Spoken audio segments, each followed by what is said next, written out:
Good morning, welcome to a video update. This is Kim Watson speaking on Tuesday, the 10th of November.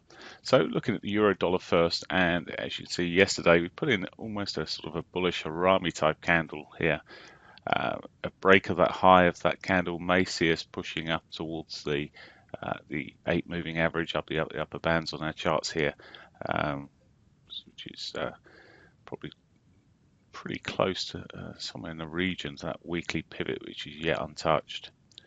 Now, of course, looking at this 4-hourly picture gives us a sort of a bear flag, so that gives us the signal for the downside. So break of this trend line would really see me looking really for the short side of the market, specifically down towards yesterday's lows, and then down to the pivots, the S1 pivots, daily S1s, and then possibly Friday's lows. Okay, so that's where we're sitting at the moment. Quite a wedge pattern on this hourly pattern. The 50 MA still untouched actually, and if the market did get any sort of wiggle on, it would certainly be a sort of a target area. Now, whether it actually broke through, because we had tested the 50 before on Friday, so it's another matter. We saw it, cable yesterday bouncing off it for a while. We may see the same here, but certainly it would be a target if we start breaking above the 21s, above the daily pivot. It would certainly be a price target for it to run. As I say, if it runs through that trend line, well, would be looking at yesterday's highs potentially, and then possibly the weekly pivot. But that 50 is in the way. Okay, the euro. Whilst I'm on the euro, I might as well talk about the news coming out from the euro today. We've got the finance ministers from all the EU states. They'll be discussing the usual, all the usual stuff about the euro and about the economic situation. So they'll no doubt it's a closed meeting, so we don't get any details of that meeting, but we do get the speakers, so there may be some volatility calls if any of those speak during the day. Okay, looking at cable then, similar downward picture that we've got in the bigger picture, similar bearish flag in a sense. It's actually, one's more of a pennant, the euro is probably a bit more of a pennant. This is much more of a sort of a flaggy type pattern.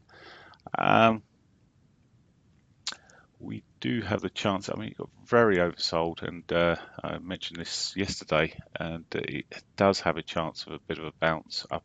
Still got its weekly pivot above us. It's certainly away from its average sort of price there, and that sort of ties up quite nicely if it was to move back towards that. Now, again, bullish harami territory yesterday, breaks to the highs there, may see us on a continuation pattern. In terms of when you come down to the hourlies, I mean, yes, the trend is certainly, the bigger trend is down, but on this sort of what we're seeing here, we started putting some higher lows in and higher highs, so maybe just giving it enough muscle. So really, a break of this upper trend line this morning, and it's closed through its 50, which is good. It's out of the way. Would see me looking for the R1 area, and maybe the weekly pivot. To the downside, we've still got the daily pivot untouched, which has an opportunity, obviously being touched early on. We could just see that broken, tested. Now, depending how it tests, I may just wait for it to test and then look for, if I'm looking for the long side, and buy the break of the upside thereafter. If this tests, breaks, well, I'll be looking down for yesterday's low, sort of morning lows, and then Friday's lows as possible targets for that move. But as I say, it is looking like with this sort of more bullish harami that it could just push up a little bit further, but you may just want to get that daily pivot out of the way first. Okay, looking at the dollar yen. Big picture, well, we put a bit of a reversal candle in on the dailies there as well. Unlike they're not haramis like the others, but it is certainly almost a shooting star sitting in there. Into its monthly pivots there, into the R2 pivot. Now it too could ease off over, but at the moment it's looking like it wants to carry on shoving to the upside. It's in this sort of well, it's not a triangle at all. I'm just drawn from the highs here to the high of the 6 o'clock bar at the moment. A break of that may see it run up towards yesterday's highs, but it does have plenty of points for the downside. If it starts moving and breaking down, well, we've got the 50. It's a bit like the euro. The 50 is in the way here, but I don't think the euro has been touched for a long time, so that may have some sort of give it some support to the downside if it starts breaking through there. Possibly the safer areas when it starts seeing the break of yesterday's lows, but the range is quite tight before then you see the S1 hit, which may provide support, but thereafter we've got the S2, of course, and it's clear less support sitting underneath that point. So if it breaks the 50, maybe the safer place to be looking at the trade rather than the break of the trend line here this morning. Okay, and the Aussie dollar. Let's look at the bigger picture.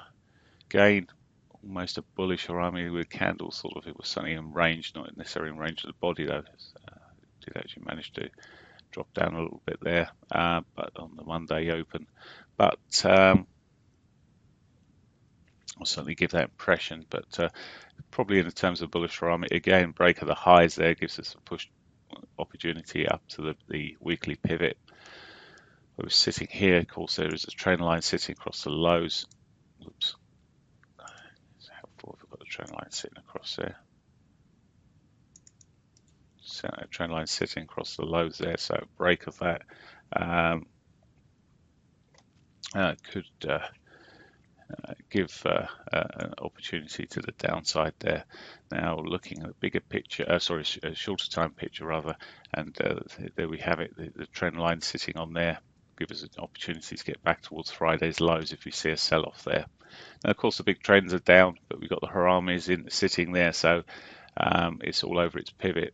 It may just consolidate this morning a little bit, pip out a little bit. And one thing to watch out for is that there's a sort of a buying range around this 70-40 area. If it breaks that, it gives me a better opportunity, I think, for the downside. But